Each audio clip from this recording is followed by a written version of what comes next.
I'm James, Taranto. I'm going to keep this moving briskly because this is a terrific conference, except that the speaker to time ratio is a little on the high side. So this is the panel on freedom of speech. The thing I noticed about this panel is we have an Englishman, 2 Canadians, and 1 American. So the Americans are outnumbered here 3-1, not counting the moderator. And I thought I'd say a few words before, in the course of introducing the speakers, to explain why that is.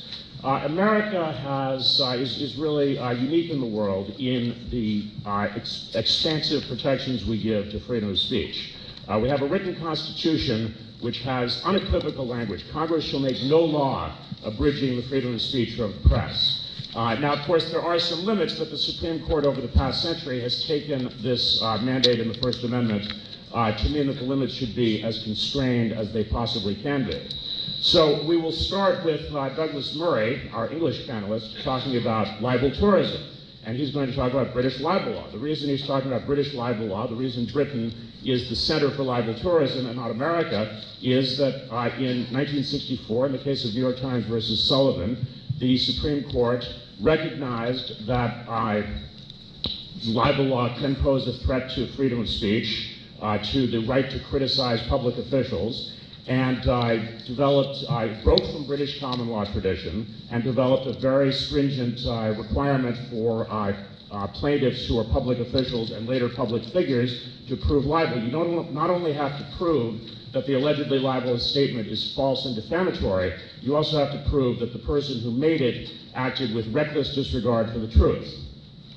Then we'll have Marvin Kurz, who will talk about hate speech laws in Canada. Why hate speech laws in Canada? Well, because we don't have hate speech laws here, because they would be unconstitutional.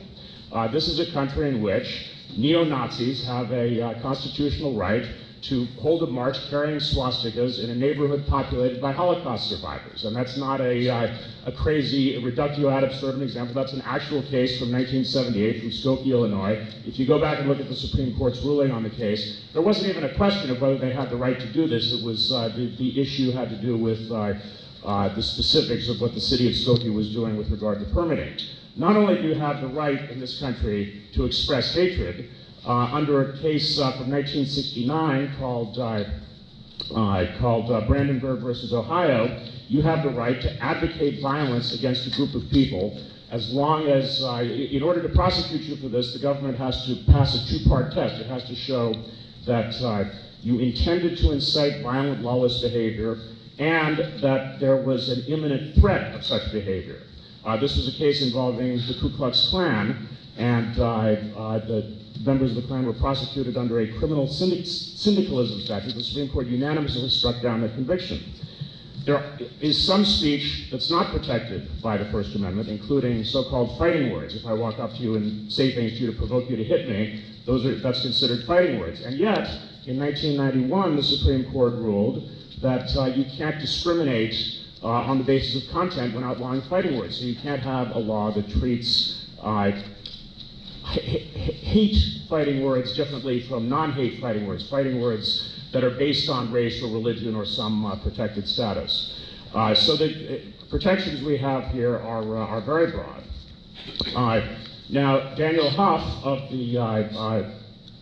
the Legal Project of the Middle East Forum, who, by the way, has to fill the very large shoes of Brooke Goldstein, who previously held that position, will talk about his efforts in defending people who nonetheless find themselves on the wrong side or on the receiving end of lawsuits attempting to silence their speech in America on matters involving radical Islam. And we will round it out with Erwin Cutler, who spoke earlier, who will talk about his efforts to use international law to prosecute Mahmoud Ahmadinejad, the president of Iran, for incitement of violence, incitement of genocide with his threats against Israel. Now, an interesting point about this is that I talked earlier about the hate speech laws, the protection under the First Amendment. These are neutral principles, so they protect enemies as well as friends. The Ku Klux Klan, which was involved in that 1969 case, was, at least in its heyday, a terrorist organization.